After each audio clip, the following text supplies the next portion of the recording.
For nation देख रहे हैं आप। मैं हूं रश्मि श्रीवास्तव आपके साथ। बिहार चुनाव जैसे जैसे नजदीक आ रहा है वैसे वैसे दल बदल का सिलसिला भी बिहार में शुरू हो गया है और ऐसे में बड़ी खबर आपको बता रहे हैं जहां जेडीयू को बड़ा झटका लगा है। जेडीयू के बड़े नेता आरजेडी में शामिल हो गए हैं, यानी जहां एक तरफ तेजस्वी यादव की बल्ले बल्ले तो वहीं दूसरी तरफ नीतीश कुमार की टाई टाई फिस हो गई है। और देखिए, चुनाव में वक्त काफी कम है, पार्टी नेताओं के बीच जिम्मेदारियां तय करनी है, लेकिन इससे पहले दल बदल की वजह से कई ऐसे राजनीतिक दल हैं जिन्हें परेशानियां झेलनी पड़ सकती है। फिलहाल नीतीश कुमार को यह बड़ा झटका लगा है जहां जेडीयू के बड़े नेता ने आरजेडी का दामन थाम लिया है। बता दें आपको कि जेडीयू के कोसी स्नातक क्षेत्र से पूर्व प्रत्याशी हैं संजय चौहान, जिन्होंने अपने समर्थकों के साथ आरजेडी का दामन थाम लिया और इस मौके पर आरजेडी के प्रदेश कार्यालय में एक स्वागत समारोह का आयोजन किया गया, जिसकी अध्यक्षता प्रदेश प्रधान सचिव रणविजय साहू ने की। इस कार्यक्रम में भूदेव चौधरी, बीमा भारती और एजाज अहमद जैसे कई बड़े नेता मौजूद रहे। मौके पर संजय चौहान ने सामाजिक न्याय की लड़ाई को और मजबूत करने की बात कही। वहीं पूर्व मंत्री आलोक कुमार मेहता ने कहा कि सत्ता के लिए नफरत फैलाने वाले ताकतों के खिलाफ एकजुट होकर हमें लड़ना है। रणविजय साहू ने आरोप लगाया कि संविधान और लोकतंत्र को कमजोर करने की साजिश चल रही है और उन्होंने इसके खिलाफ जन जागरूकता का आह्वान किया। इसके साथ ही देखिए, दूसरी ओर बीजेपी के प्रदेश प्रवक्ता है प्रभाकर मिश्र, जिन्होंने आरजेडी नेता तेजस्वी यादव पर तीखा कटाक्ष किया। उन्होंने कहा कि तेजस्वी यादव इस भ्रम में है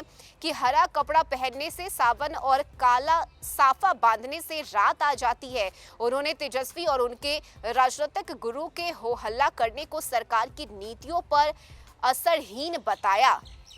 लेकिन देखिए, फिलहाल ये जेडीयू के लिए बड़ा झटका है, क्योंकि पटना में कोसी सनातन क्षेत्र से जेडीयू के पूर्व प्रत्याशी हैं संजय चौहान, जिन्होंने अपने समर्थकों के साथ आरजेडी का दामन थाम लिया है और इस मौके पर स्वागत समारोह का आयोजन किया गया, जिसकी अध्यक्षता प्रदेश प्रधान महासचिव रणविजय साहू ने की। और इस कार्यक्रम के दौरान भूदेव चौधरी, बीमा भारती, साथ ही एजाज अहमद समेत कई ऐसे बड़े नेता मौजूद रहे और उन नेताओं की मौजूदगी में जेडीयू के पूर्व प्रत्याशी संजय चौहान ने अपने समर्थकों के साथ आरजेडी का दामन थाम लिया। और देखिए, बिहार चुनाव की अगर हम बात करें तो लगभग 5 महीने का वक्त बाकी है, लेकिन इससे पहले जिस तरह से लगातार दल बदल का सिलसिला जारी है, ऐसे में कई पार्टी को परेशानी हो रही है, कई नेताओं को बड़े झटके लग रहे हैं। खासकर अगर हम बिहार में एनडीए की बात करें तो पिछले 20 साल से नीतीश कुमार मुख्यमंत्री हैं और यही वजह है कि एक बार फिर से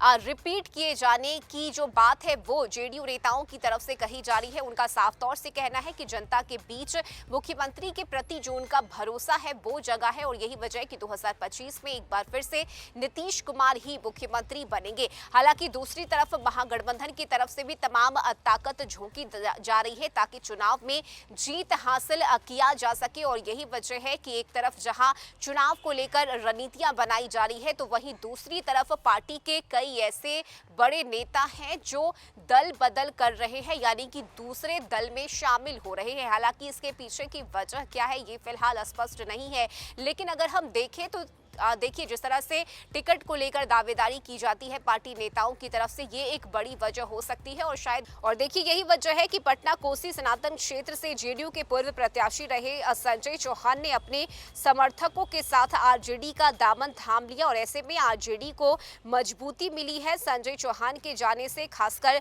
कोसी स्नातक क्षेत्र की हम बात करें तो वहां बड़े चेहरे के तौर पर संजय चौहान को जाना जाता है, उनका अपना एक रुतबा है और यही वजह है कि अब ये जेडीयू के लिए बड़ा झटका है। वहीं दूसरी तरफ आरजेडी की हम बात करें तो देखिए, संजय चौहान के आने से आरजेडी को अब मजबूती मिलेगा। खासकर पटना के कोसी स्नातक क्षेत्र में संजय चौहान के आने से आरजेडी अब मजबूत स्थिति में है और यही वजह है कि जेडीयू के लिए फिलहाल इसे बड़े झटके के तौर पर देखा जा रहा है। इस खबर में अभी के लिए बस इतना ही। न्यूज़ फॉर नेशन पर खबरों का सिलसिला जारी रहेगा। नमस्कार।